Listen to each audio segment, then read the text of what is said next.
बिस्मिल्लाहिर्रहमानिर्रहीम।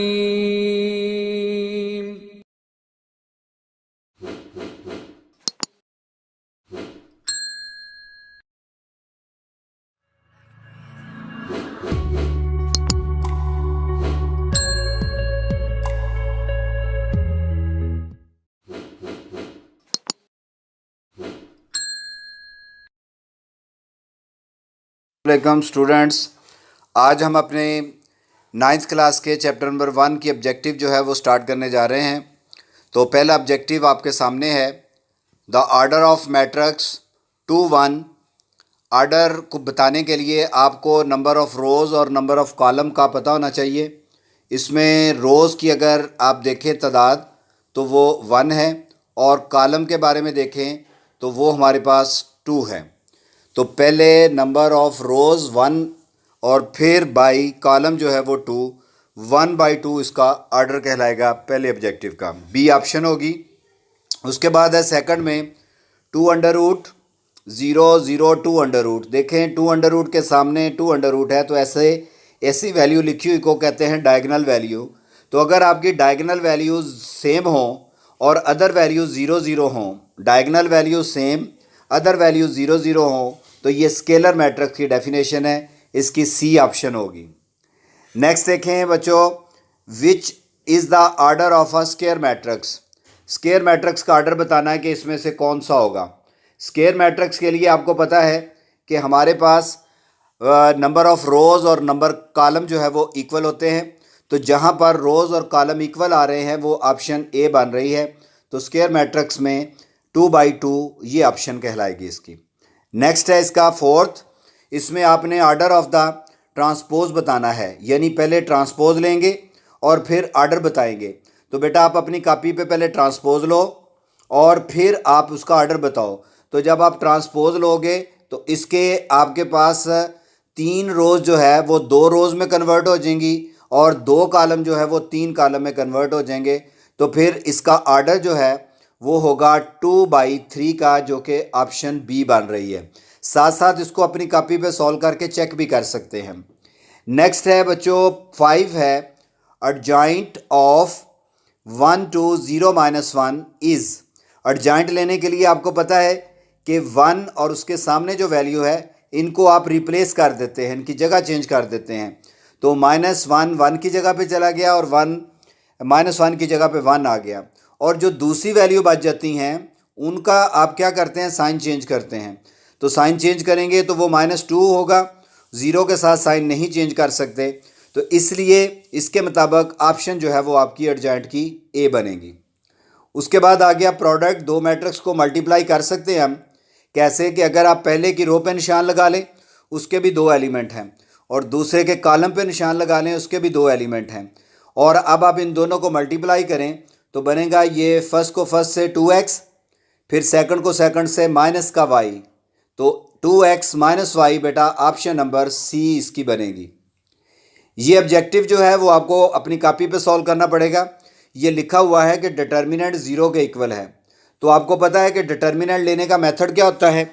डिटर्मिनेंट लेने का मेथड है कि आपने बच्चों किसी भी तरह से उसका डिटर्मिनेंट का मेथड लेने के लिए आप करेंगे, पहले 2 वैल्यू जो है ब्रैकेट डालेंगे, फिर माइनस का साइन, फिर 2 ब्रैकेट्स।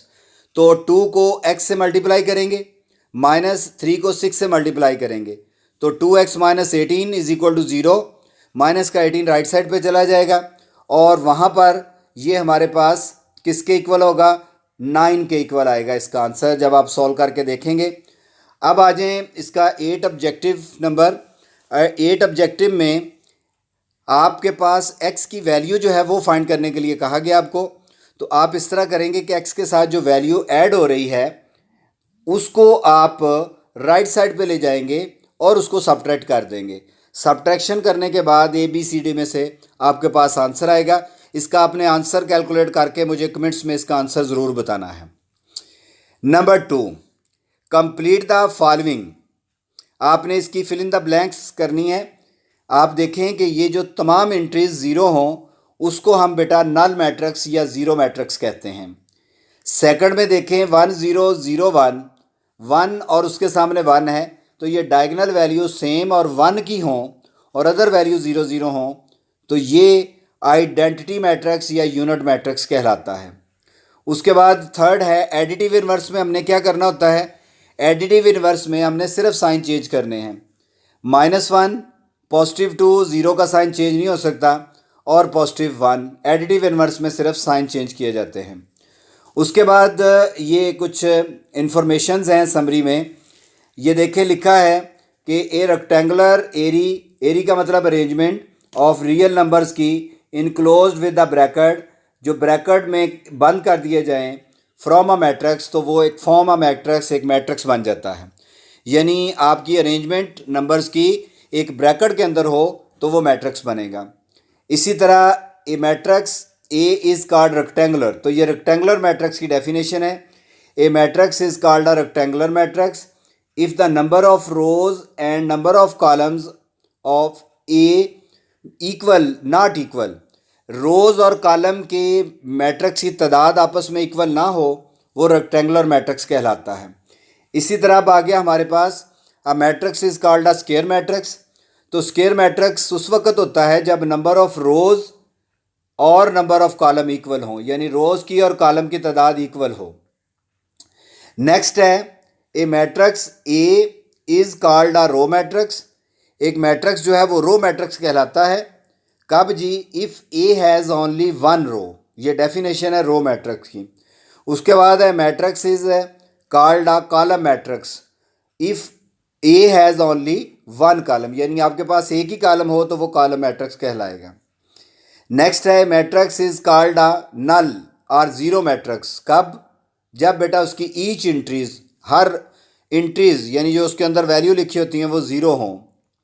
नेक्स्ट है let A be a matrix, the matrix A is a new matrix which is called a transpose, किसी भी मैट्रिक्स के ऊपर टी डाल देंगे तो जो नया आने वाला मैट्रिक्स है वो हमारे पास उसका ट्रांसपोज कहलाएगा।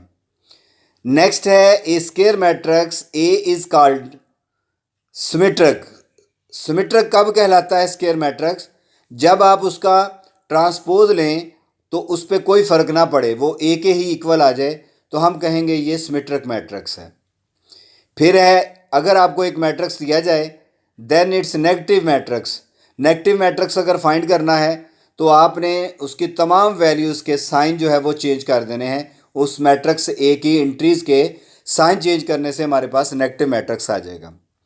नेक्स्ट है बच्चों a square matrix is said to be skew matrix, skew symmetric matrix की डेफिनेशन ये है कि आपके पास m जो है उसका ट्रांसपोज लें और वो -m के इक्वल ही आ जाए तो ये स्क्यू सिमेट्रिक है। अगर m का ट्रांसपोज m के इक्वल आ जाता तो ये बनना था हमारे पास सिमेट्रिक मैट्रिक्स, लेकिन माइनस आने से स्क्यू सिमेट्रिक बनेगा।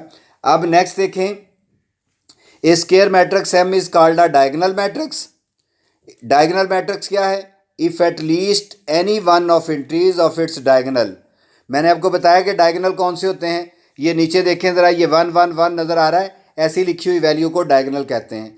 तो डायगोनल की वैल्यू जो है वो कम अज़ कम एक वैल्यू ज़ीरो नहीं होनी चाहिए और रिमेनिंग एंट्रीज जो है वो ज़ीरो हों तो उसको हम कौन सा मैट्रिक्स कहेंगे, डायगोनल मैट्रिक्स। ये डायगोनल मैट्रिक्स की डेफिनेशन है।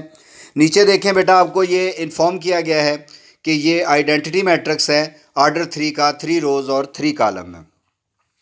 नेक्स्ट है ए और बी दो मैट्रिक्स इक्वल कब होंगे, दो बातें याद रखनी है आपने, एक तो उनका ऑर्डर सेम होना चाहिए, नंबर 2 उनकी कॉरस्पॉन्डिंग एंट्रीज यानी जो उनके आमने सामने बन रही है एंट्रीज वो सेम होनी चाहिए, तो फिर हम कहेंगे ये इक्वल मैट्रिक्स हैं। नेक्स्ट है any two matrix M and R set to be comfortable for addition, अगर दो मैट्रिक्स आप ऐड करना चाहते हैं या सब्ट्रैक्ट करना चाहते हैं तो उन दोनों का ऑर्डर जो है वो सेम होगा, फिर हम कहेंगे कि ये कन्फर्मेबल है, ये कन्फर्म है कि वो ऐड हो सकते हैं। नेक्स्ट है एल बी लेटा ए मैट्रिक्स ऑर्डर 2/3 का मतलब है 2 रोज और 3 column, then a matrix B same order set to be an additive identity, यानी आइडेंटिव आइडेंटिटी ये हमारे पास लिख दी गई है कि बी में ए ऐड कर दें या ए में बी ऐड कर दे, दोनों सूरतों में आपका आंसर ए के इक्वल ही आना चाहिए। ऐसी सूरत में ये एडिटिव आइडेंटिटी होगा। नेक्स्ट एक और आइडेंटिटी देखें कि लेट बी या मैट्रिक्स, एक मैट्रिक्स ए है और a matrix B is defined an additive inverse. कैसे होगा? अगर आप बी में ए ऐड कर दें या ए में बी ऐड कर दें, दोनों सूरतों में इसका आंसर ए के इक्वल आ जाए तो हम कहेंगे बी में ए ऐड कर दें और ए में बी ऐड कर दें तो आंसर आपका ज़ीरो के इक्वल आ जाए, यानी नल मैट्रिक्स बन जाए, जिसको हम ओ से ज़ाहिर करते हैं। तो ये हमारे पास इसकी एडिटिव इन्वर्स की प्रॉपर्टी होगी।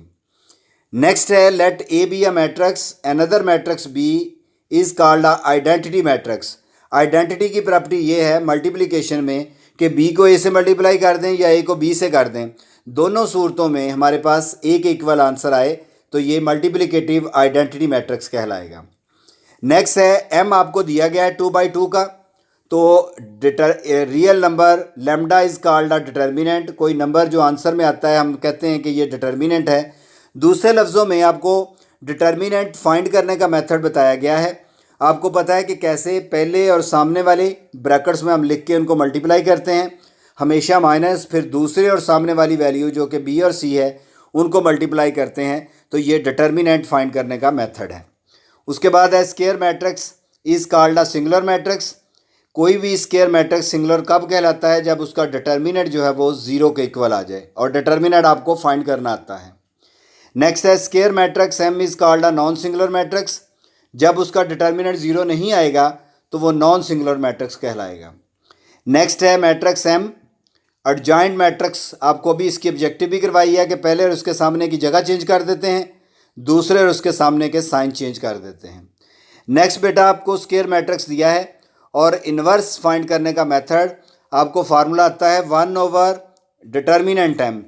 तो डिटर्मिनेंट एम आपको देख लें हमने फाइंड कर लिया हुआ है, ये ऊपर A D minus B C वाला वो लिखा, और इंटू एडजॉइंट ऑफ एम, तो एडजॉइंट ऑफ ए ये हमने फाइंड किया है D minus B minus C और ए। तो ये इन्वर्स का फार्मूला है। बट यहाँ पर एक बात याद रखना बहुत ज़रूरी है कि एम जो है उसका डिटर्मिनेंट ज़ीरो नहीं हो सकता। जब भी डिटर्मिनेंट ज़ीरो आ जाए तो बेटा ये हमारे पास पॉसिबल नहीं रहता। तो ये चैप्टर नंबर 1 की ऑब्जेक्टिव जो है वो कंप्लीट हो गई होगी, आप हो जाएगी इंशाल्लाह। आप इसको रिवाइज़ करेंगे तो इसकी मज़ीद समझ आ जाएगी आपको। बेटा आपने इसके अब जो न्यूमेरिकल फॉर्म में क्वेश्चन है उसको अपने अपनी कॉपी पे सॉल्व करना है। इंशाल्लाह नेक्स्ट लेक्चर में हम चैप्टर नंबर 2 की ऑब्जेक्टिव करेंगे। तब तक के लिए अल्लाह हाफिज़।